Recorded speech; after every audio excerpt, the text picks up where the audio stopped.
यार, कभी सुना है तुमने केविन मिटनिक का नाम? नहीं? चलो, आज मैं तुम्हें उसकी कहानी सुनाता हूं, जो किसी जादूगर से कम नहीं है। अरे यार, ये वो बंदा है जिसने एफबीआई वालों को ही चकमा दे दिया था। सोचो, एफबीआई जैसी एजेंसी, जो दुनिया की सबसे बड़ी सुरक्षा एजेंसियों में से एक है, उसे भी इसने मात दे दी थी। कंप्यूटर का ऐसा जादूगर था कि कोई सिस्टम सेफ नहीं था उससे। उसने ऐसे ऐसे हैकिंग के कारनामे किए कि लोग दंग रह गए। उसकी हैकिंग स्किल्स इतनी जबरदस्त थीं कि कोई भी सिस्टम उसके सामने टिक नहीं पाता था। मिटनिक भाई ने अपनी जिंदगी में बहुत कुछ किया। कभी हैकर था, कभी सिक्योरिटी कंसल्टेंट बना, और आज के टाइम में तो साइबर सिक्योरिटी का बड़ा नाम है। उसने अपनी हैकिंग स्किल्स को अच्छे कामों में बदल दिया और अब वो लोगों को सिखाता है कि कैसे अपने सिस्टम को सुरक्षित रखें। उसकी कहानी किसी फिल्मी कहानी से कम नहीं है। उसकी जिंदगी में इतने ट्विस्ट और टर्न्स हैं कि अगर इस पर फिल्म बने तो वो सुपरहिट हो जाए। छोटी उम्र में ही उसने ऐसे ऐसे काम कर डाले कि बड़े बड़े हैकर्स भी हैरान रह गए। जब बाकी बच्चे खेल कूद में लगे होते थे, तब मिटनिक कंप्यूटर की दुनिया में खोया रहता था और नई नई चीजें सीखता रहता था। लेकिन जिंदगी में हर किसी को अपनी गलतियों से सीखने का मौका मिलता है, और मिटनिक भाई भी इससे अछूते नहीं रहे। उसने भी अपनी गलतियों से सीखा और अपनी जिंदगी को एक नई दिशा दी। आज हम उसकी किताब गोस्ट इन द वायर्स के बारे में बात करेंगे। ये किताब उसकी जिंदगी की कहानी है, जिसमें उसने अपने सारे कारनामे, अपनी गलतियां और जिंदगी से मिले सबक लिखे हैं। इस किताब में उसने अपनी पूरी जिंदगी की कहानी लिखी है।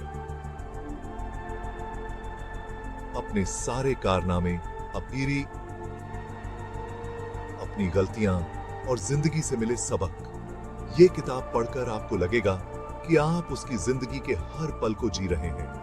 तो चलो शुरू करते हैं मिटनिक भाई की दिलचस्प कहानी। ये कहानी हमें सिखाती है कि कैसे एक इंसान अपनी गलतियों से सीखकर अपनी जिंदगी को बदल सकता है और दूसरों के लिए प्रेरणा बन सकता है।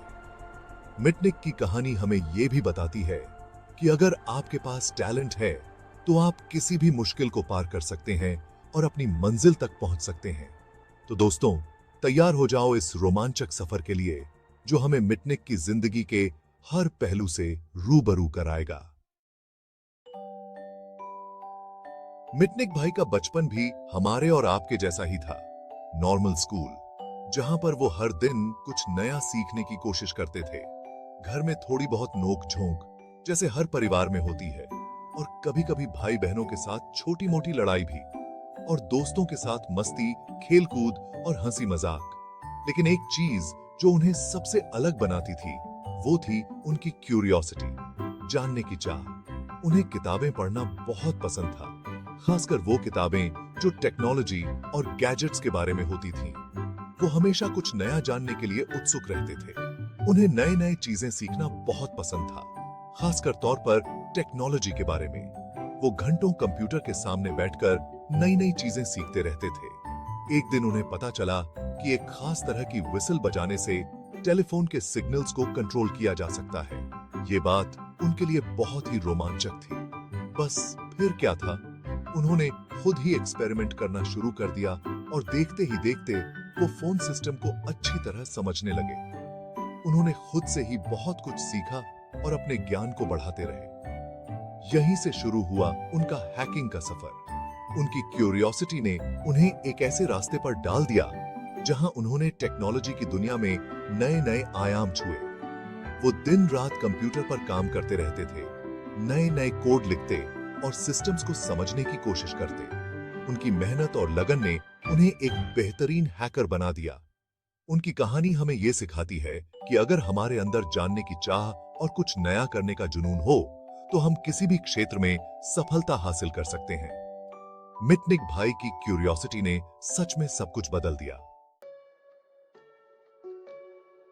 अब आप सोच रहे होंगे कि हैकिंग तो मतलब कंप्यूटर में घुसकर कुछ भी करना, लेकिन मिटनिक भाई का स्टाइल थोड़ा अलग था। वो कंप्यूटर को नहीं, बल्कि इंसानों को हैक करते थे। जी हां, आपने सही सुना। सोशल इंजीनियरिंग एक ऐसी टेक्निक है जिसमें आप लोगों को चालाकी से ऐसी बातें बतलवा लेते हैं जो उन्हें नहीं बतानी चाहिए। मिटनिक भाई इतने माहिर थे कि वो किसी को भी अपनी बातों में फंसा लेते थे और उनसे पासवर्ड्स, सीक्रेट कोड्स कुछ भी निकलवा लेते थे। धीरे धीरे मिटनिक भाई के काम बढ़ते गए और वो एफबीआई की नजरों में आ गए। अब शुरू हुई एक ऐसी छुपन छुपाई जो सालों तक चली। मिटनिक भाई एक जगह से दूसरी जगह भागते रहे, नए नए आइडेंटिटीज बनाते रहे और एफबीआई वालों को चकमा देते रहे। उनके लिए ये एक बड़ा गेम था, एक चैलेंज था जिसे वो जीतना चाहते थे। उन्होंने बड़ी बड़ी कंपनीज के सिस्टम्स को हैक किया, उनके डेटा चुराए और एफबीआई को खुली चुनौती देते रहे। लेकिन जैसा कि कहा जाता है, हर किसी का बुरा वक्त आता है। समय का पहिया घूमता रहता है और कभी कभी हमें कठिनाइयों का सामना करना पुड़ी डर यहता है। ये कठिनाइयां हमें मजबूत बनाती हैं और हमें जीवन के नए पहलुओं से रूबरू कराती हैं। आखिरकार एफबीआई ने मिटनिक भाई को पकड़ ही लिया और उन्हें जेल भेज दिया गया। यह उनके जीवन का एक महत्वपूर्ण मोड़ था, जहां से उनकी जिंदगी ने एक नया मोड़ लिया।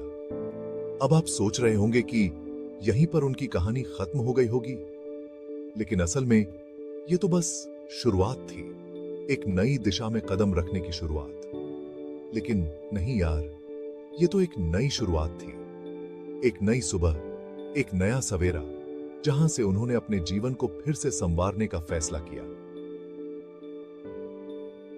जेल में उन्हें अपनी गलतियों का एहसास हुआ। उन्होंने अपने अतीत पर विचार किया और समझा कि उन्होंने क्या गलत किया था। यह आत्मचिंतन का समय था, जहां उन्होंने अपने आप को बेहतर बनाने का संकल्प लिया।